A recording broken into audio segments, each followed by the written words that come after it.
बिस्मिल्लाहिर्रहमानिर्रहीम। अस्सलाम वालेकुम दोस्तों, वेलकम टू बॉटनी वर्ल्ड। आज की इस वीडियो के अंदर मैं आपको बताऊंगा कि आप लोगों ने कैसे रिसर्च पेपर को डाउनलोड करना है। से फॉर एग्जांपल अगर आप नैनो पार्टिकल्स के ऊपर रिसर्च करने जा रहे हैं तो different types of nano particles आप बना सकते हैं। अगर आप प्लांट को साथ यूज करते हैं तो इनको कहा जाता है ग्रीन सेंसिसाइज्ड नैनो पार्टिकल्स। आप बना सकते हैं zinc oxide, copper oxide, iron oxide nano particles. आप नैनो कंपोजिट भी बना सकते हैं कि अगर आप दो नैनो पार्टिकल्स को इकट्ठा बनाएं और उनका इकट्ठा इफेक्ट प्लांट के ऊपर देखें। तो बॉटनी की फील्ड में या इवन अगर आप केमिस्ट्री से रिलेटेड भी काम कर रहे हैं तो बॉटनी के हवाले से अगर आप नैनो पार्टिकल्स बनाते हैं और नैनो पार्टिकल्स बनाते हुए अगर आप प्लांट का यूज करते हैं तो इनको कहा जाता है green सेंसिसाइज्ड nano particles.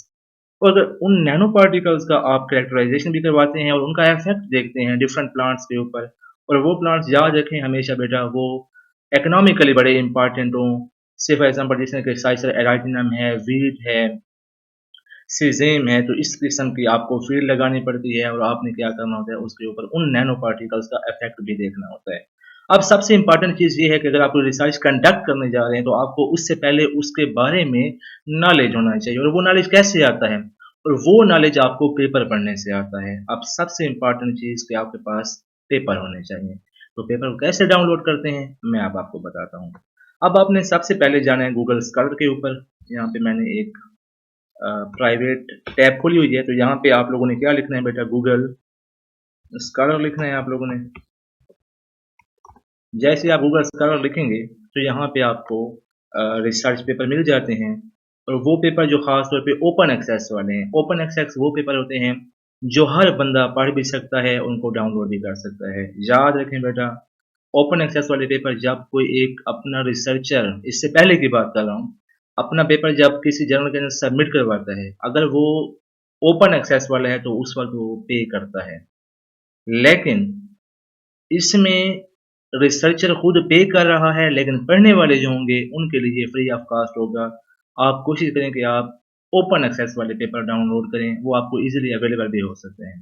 Close access में जब कोई एक रिसर्चर अपना पेपर कंडक्ट करता है उस वक्त वो फीस नहीं दे रहा होता, लेकिन अब जो रीडर होंगे, अदर रिसर्चर होंगे, अब वो क्या करेंगे, पेपर को डाउनलोड करते हुए पे करेंगे, या उनकी यूनिवर्सिटी क्या करेगी बेटा, उन जर्नल की सब्सक्रिप्शन लेती है। आपको ये पता होना चाहिए। चलो अब हम क्या करते हैं, ग्रीन सेंसिसाइज, ये मैं जनरल प्रॉम्प्ट दे रहा हूँ, ठीक है। Green synthesised synthesised nano particles. से फॉर एग्जांपल मैंने लिख लिया सेलेनियम, सेलेनियम के nano particles and their effects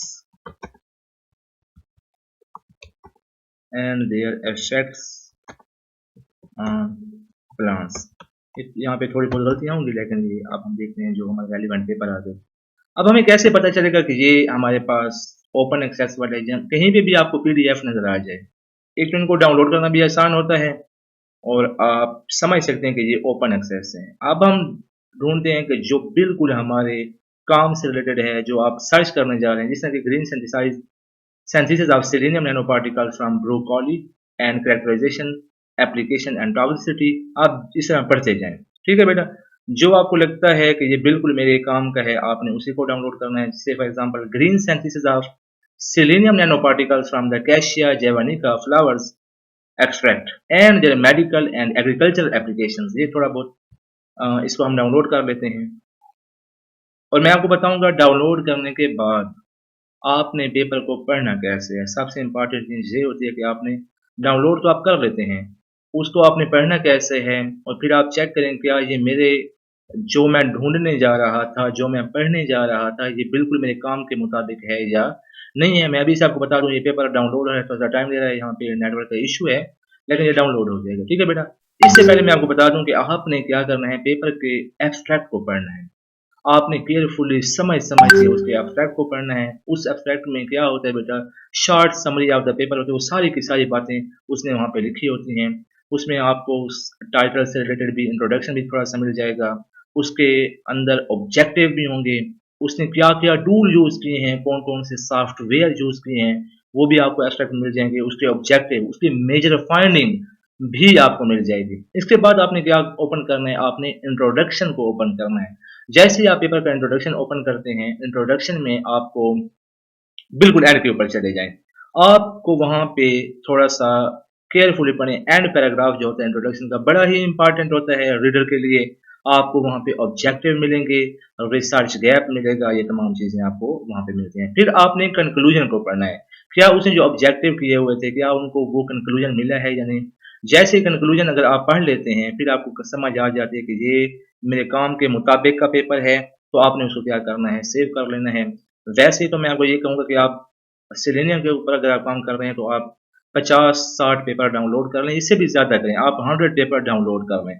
जब आप डाउनलोड कर लेते हैं, तो फिर आपने पढ़ना कैसे, अब आपको मैं ये बताता हूँ। अब पेपर डाउनलोड हो चुके हैं बेटा, यहाँ पे देखें, ये उसका टाइटल है, green synthesis of selenium nano particles from the cassia javanica flowers extract and their medical and agricultural application. यहाँ पे ये आथर्स हैं, आथर की लिस्ट है, यहाँ पे यहाँ से लेकर यहाँ तक ये इसका एब्स्ट्रैक्ट है। आपने क्या करना है, इसको थॉरोली पढ़ना है, आपको यहाँ से भी समझ आ जाएगी। यहाँ पे देखें इसने क्या किया, कैरेक्टराइजेशन करवाई है, FTIR, XRD, transmission electronics, microscopy, ये करवाए हैं। ठीक है बेटा, छोटे से एब्स्ट्रैक्ट के अंदर क्या होगा बेटा, आपको तमाम उसने क्या क्या यूज किया है, उसके ऑब्जेक्टिव क्या थे, उसके उसने कौन कौन सी कैरेक्टराइजेशन करवाई हैं, वो आपको मिल जाएगा इस छोटे से पैराग्राफ के अंदर, जिसको एब्स्ट्रैक्ट कहा जाता है। और ये क्या है बेटा, समरी होती है उस होल पेपर की। ठीक है बेटा, ये तमाम क्या है, आपने एब्स्ट्रैक्ट को पढ़ना है केयरफुली। एब्स्ट्रैक्ट के बाद आपने भागना है इंट्रोडक्शन के ऊपर। ये इंट्रोडक्शन है, इंट्रोडक्शन के बिल्कुल एंड के ऊपर आप लोगों ने जाना है, जो आखिरी आखिरी पैराग्राफ होता है, उसमें आपको ऑब्जेक्टिव मिलेंगे। से फॉर एग्जांपल यहाँ पे देखें, the objective of this work is to use Cassia javanica flower for the biosynthesis of selenium nanoparticles for the first time। तो ये इसके ऑब्जेक्टिव हैं। यहाँ पे आपको उनका आगे फर्दर रिसर्च किया भी आपको ये बता देंगे। इसमें ये भी बताया गया कि उसने क्या क्या यूज किया है, कौन कौन सी कैरेक्टराइजेशन करवाई है। The characterization of selenium nano particles has been done using FTIR, XRD, transmission electron microscopy analysis. Okay, तो आपने ये पढ़ना है। आपने ये पढ़ने के बाद सीधा कंक्लूजन के ऊपर जाना है बेटा। कंक्लूजन आपने पढ़ना है, ये मटेरियल मेथड्स हैं, उसने कैसे क्या कहते हैं सेलेनियम नैनो पार्टिकल्स बनाए हैं, ये भी मैं आपको बताता हूँ कि आपने कब पढ़ना है। अब आप सीधा भागेंगे कंक्लूजन की तरफ। क्या उसने जो ऑब्जेक्टिव दिए थे, क्या उसने वो कंक्लूड भी किए हैं, क्या वो जो वो रिसर्च करने जा रहा था, क्या उसने उसको अचीव कर लिया है, नहीं कर लिया। तो आपने क्या करना है बेटा, ये कंक्लूजन पढ़ लेना है। इसमें अगर वो ऑब्जेक्टिव जो करने जा रहा था, उसमें अगर वो अचीव नहीं हुए, कुछ और नई चीज उसके अंदर आई है, तो वो यहाँ पे मेंशन होगी बेटा। तो आपने इसको पढ़ना है। इसके बाद आपने थारोली आपने फिर इंट्रोडक्शन से लेकर आप लोगों ने क्या करना है बेटा, पूरे के पूरे पेपर को आप लोगों ने पढ़ना है। इस तरह आपने क्या करना है, पेपर को डाउनलोड करना है। डाउनलोड करने के बाद मैंने आपको बता दिया है, एब्स्ट्रैक्ट को पढ़ना है। एब्स्ट्रैक्ट के बाद इंट्रोडक्शन के ऊपर जाएं, इंट्रोडक्शन के ऊपर एंड के ऊपर चले जाएं। आपने क्या पढ़ने हैं बेटा, मेन ऑब्जेक्टिव पढ़ने हैं। रिसर्च किया भी उसने बताया होगा। फिर आपने क्या करना है, इंट्रोडक्शन के अंदर लास्ट में क्या है बेटा, ऑब्जेक्टिव्स हैं।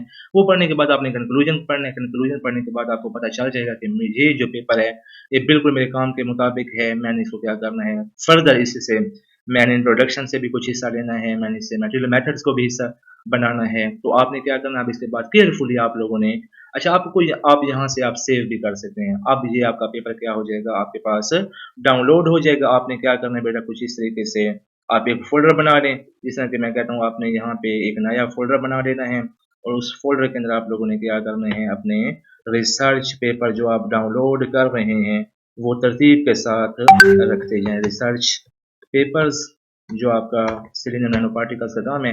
अब ये क्या था बेटा, आपने पेपर का टाइटल भी यहाँ पे कॉपी करके रखना है, ताकि जब आप डाउनलोड पढ़ने जा रहे हैं तो आपको क्या हो बेटा, उस सारे इसका पता होता है। मैं थोड़ा सा रफली लिख रहा हूँ, मैंने कहा ये मेरा पहला पेपर था सेलेनियम से रिलेटेड, मैंने जस्ट इसको 1 कह दिया। तो आपने क्या करना है, इसको सेव करना है कहाँ पे, ये फिर आपका उसमें डाउनलोड हो जाएगा। आप बेहतर तो ये है कि आप उसका टाइटल ही रखें। आपका ये पेपर जब डाउनलोड हो जाएगा, तो आपने क्या करना है, इसको पढ़ लेना है। फिर आपके पास आप इनको हाईलाइट भी कर सकते हैं। तो बेटा आज आपको मैंने बता दिया कि आपने रिसर्च के लिए जब भी आप कोई रिसर्च कंडक्ट करने जा रहे हैं, तो कोशिश करें कि आप उससे पहले उन चीज़ों को पढ़ लें। जब आप उन चीज़ों के बारे में पढ़ लेते हैं, आपके पास रिसर्च गैप आ जाते हैं। आपको पता हो जाएगा कि हमारे पास जो पहले पेपर हैं, जो पहले लिटरेचर है, उन्होंने क्या काम किया है और कौन सा काम बकाया है। तो तब आपको पता चल जाएगा कि अब मैंने कौन से एस्पेक्ट से इसके ऊपर काम करना है। तो इस पेपर में भी आप रिसर्च किया, आप उन्होंने बताया होगा, तो आप उस हवाले से भी काम कर सकते हैं। आप इसके ऊपर काम करें बेटा, कोई 50 मोर देन 100 पेपर डाउनलोड करें, फिर आपने उसको क्या करना है, स्क्रीनिंग करनी है, बार-बार पढ़ने हैं, और वो पेपर आप तकरीबन हार्डली 40 से 50 पेपर ऐसे होंगे जो आपके काम के होंगे, और कुछ ऐसे होंगे जो आपके काम के नहीं होंगे, उनको आपने डिलीट कर देना है, बाकी को आपने रखना है। फिर आपको जब आप थीसिस राइटिंग करते हैं, जब आप तो उसमें आपको क्या करेंगे बेटा, हेल्प आउट करेंगे। अभी आप इसके ऊपर काम करेंगे, फिर भी कोई मसला हो तो फिर मुझे बता दें। मिलेंगे नेक्स्ट वीडियो में, तब तक के लिए अल्लाह हाफ़िज़।